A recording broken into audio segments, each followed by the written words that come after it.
Hey everyone, and welcome to Boston Auto Vlog.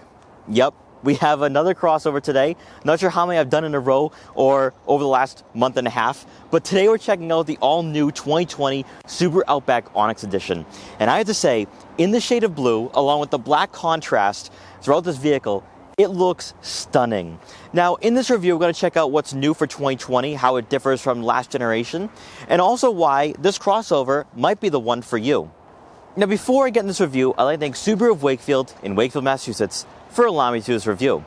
The link will be in the description below, so you can check out their extensive Subaru inventory.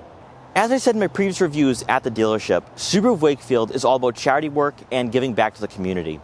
And from now until the end of the year is Subaru Shares Love sales event, which means every vehicle sold at this dealership, Subaru of Wakefield will donate $250 to a charity of the person who's picking up the vehicle's choice. They'll also donate an additional $50 to Make-A-Wish Foundation for Massachusetts and Rhode Island. Last year, they donated over $60,000.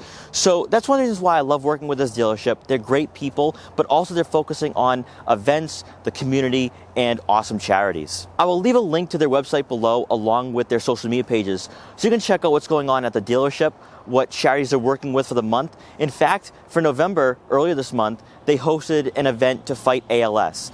So definitely check out their social media pages, see what's going on, see what new cars are arriving at the showroom, and also, more importantly, what charities they're working with. And so, with that all being said, let's get right in this review.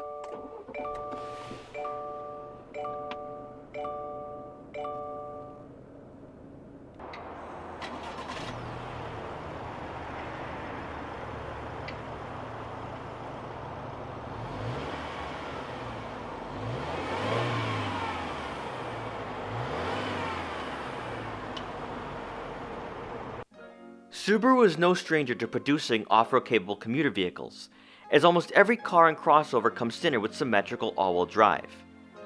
Popular with consumers in northern and colder regions of the United States, Subaru has carved out a niche for themselves by appealing to adventurers and Americans always on the go.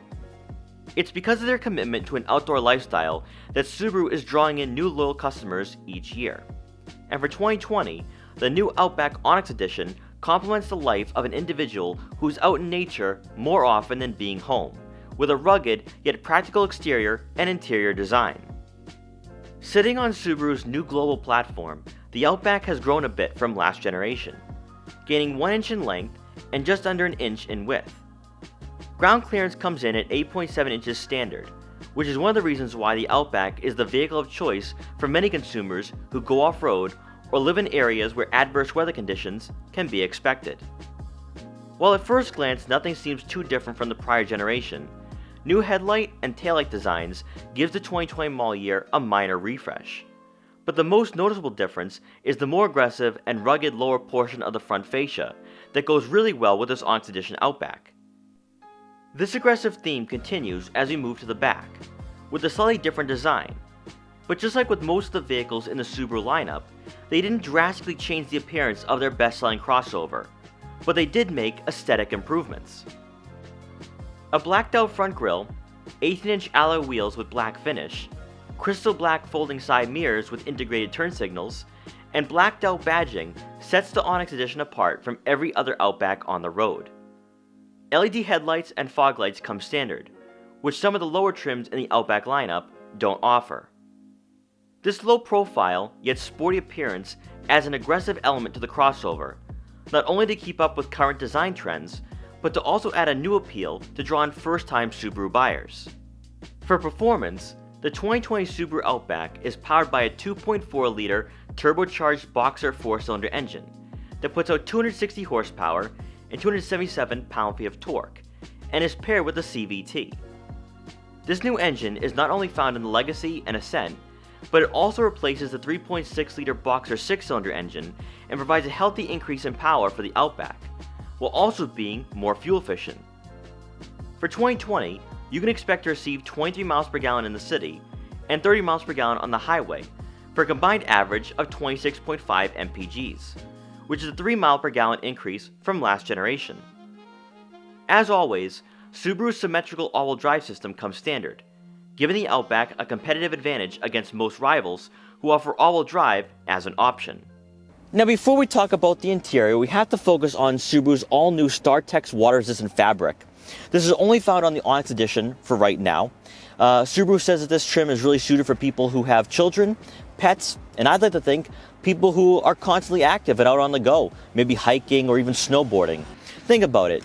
Children might spill drinks, pets might bring in mud or dirt, and then if you're hiking or going snowboarding, you'll also bring in dirt or snow. So it's very easy to clean, and Subaru has plans on offering this fabric in most of their vehicles moving forward, which I think is a great idea, especially for people who own a Forester or an Ascent.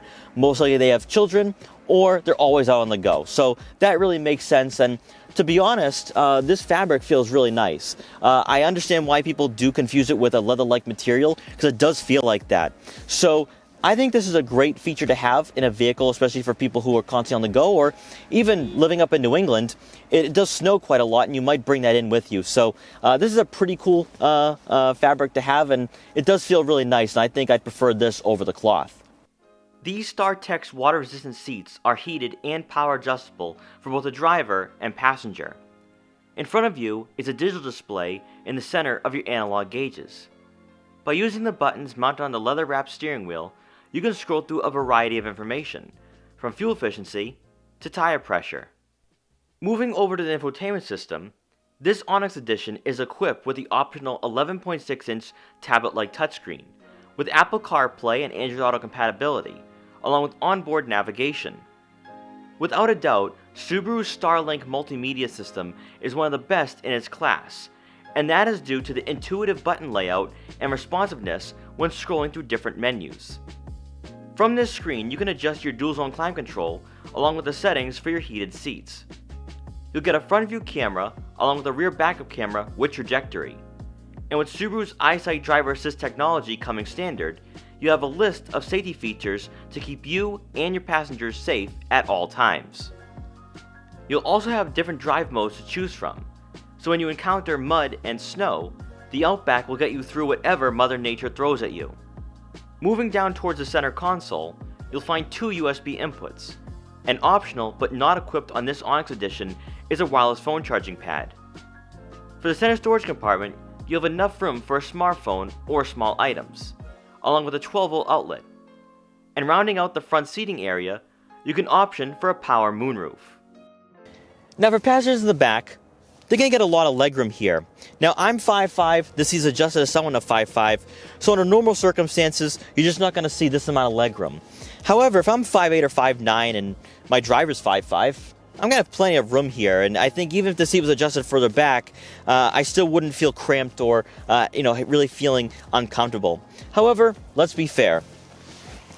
So for the center seat, I have to be honest, I've been in worse the last few weeks. This is actually rather comfortable. Again, normally you don't want to be in the middle, but I could be comfortable here for over 1 to 2 hours easily. I don't think I'd be complaining back here if I was forced to sit in the middle. And of course, you're going to want to have the shortest person in the middle. Now for the right side, I adjusted the seat all the way back, and well, I still have a decent amount of legroom. I can still move my legs, I can still move around, and I think for someone around 5'8" or 5'9", they'd be able to do the same.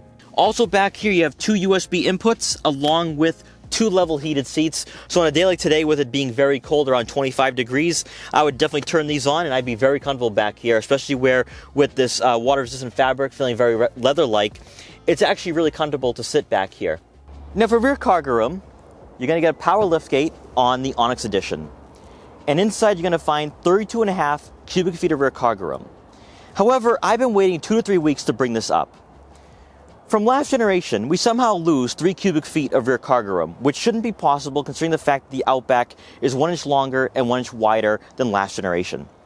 So, what has changed? Well, at the New York International Auto Show, this was first brought up, that the Society of Automotive Engineers have changed the method in how we measure rear cargo room. So, as a result, we have less cargo room on paper than we did last year. However, Subaru, being a very forward-thinking brand, gave us the numbers on what the old method was and what would be applied to this vehicle, and it comes out to 36.5 cubic feet of rear cargo room, which is 1 cubic feet improvement from last generation, which does make sense. Now, why do these numbers matter, you ask? Well, that's a good question. If you go on the Subaru website and you compare a Forester to an Outback, you're going to find out that the Forester on paper is more practical. It has more cargo room than the Outback, which just isn't right. Now, why is this? The Forester was put on a new platform last year, which means the new standards by the SAE weren't put into place yet. The Outback, unfortunately, was unveiled in New York in April, and well, it's on the new standards, on new measurement standards. That's why we're seeing a really weird discrepancy and really an inaccuracy when it comes to rear cargo room. Now, if the Forester was put on the new standards of measurement, which we probably won't see for another 3 or 4 years, or at least until the new platform was put out, I would say it's probably closer to 30 cubic feet of rear cargo room than 33 under the new standards of measurement. So with that number, the Outback would be a little bit bigger and a little more practical. So definitely do your research when comparing vehicles. Subaru is at least providing the numbers for the old method on this new Outback, so we get 36.5 cubic feet of rear cargo room. But most brands aren't doing that. So definitely do your research and make sure you make the right decision when buying a crossover. Now, overall for the interior, I have to say, there's a few things that really stand out to me. And I talked about this in the Legacy video last month. And that is the soft touch padding along the interior. You're going to find it on the seats, on the center console, center armrests on the doors, and along the dashboard. It's really impressive, in my opinion, because for the Onyx Edition, it's not the top trim. For the Touring XT, you get Napa leather interior, you get that Napa leather trim. And I just did not expect to see that same soft touch padding or that same feel in a trim below that. Like I said before, these seats being water resistant fabric, they don't feel like cloth. They do feel like they're leather-like, and I think that just adds to the overall premium feel for the interior. I do have to say, I'm actually really comfortable in these seats, and I think with cloth, I would get a little tired after about an hour or two. These seats are really comfortable. They provide a good amount of bolstering, and just overall, this interior seems a lot more premium than some competitors, especially in this price range.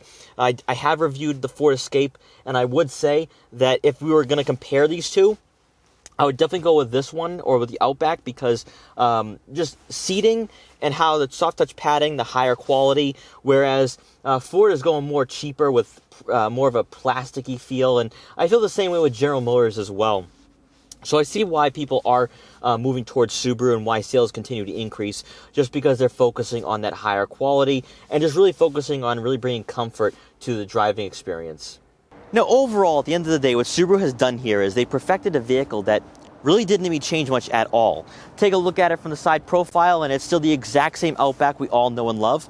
And, well, nothing's changed from last generation, and even really the generation before that, other than the fact that the Outback has gotten bigger, and it's gotten a little more premium on the interior. Most of those changes are for the interior. But I've tried figuring out why this vehicle still sells at a higher volume, why sales are continuously increasing. And, well, I think it really comes down to value for the price. For $26,000, you get symmetrical all-wheel drive standard, along with eyesight safety technology. Also, you get 8.7 inches of ground clearance, which is perfect for off-roading and also for winter conditions up here in New England. Very rarely you're going to find a snowstorm that's going to stop a vehicle like this. And with the ground clearance, I think that's one of the reasons why people do love this vehicle. But also what Subaru has done here as well, especially with the Onyx Edition, is that they've made it practical for people who are constantly on the go. People who have kids, people who will go hiking, or people who have pets. With that water-resistant fabric for the interior seating, it just makes things a lot cleaner, and I think it just really fits the lifestyles of a lot of Subaru owners in the United States. So guys, thank you so much for watching this video. Please like, comment, share, and subscribe for more, and I'll see you guys next time.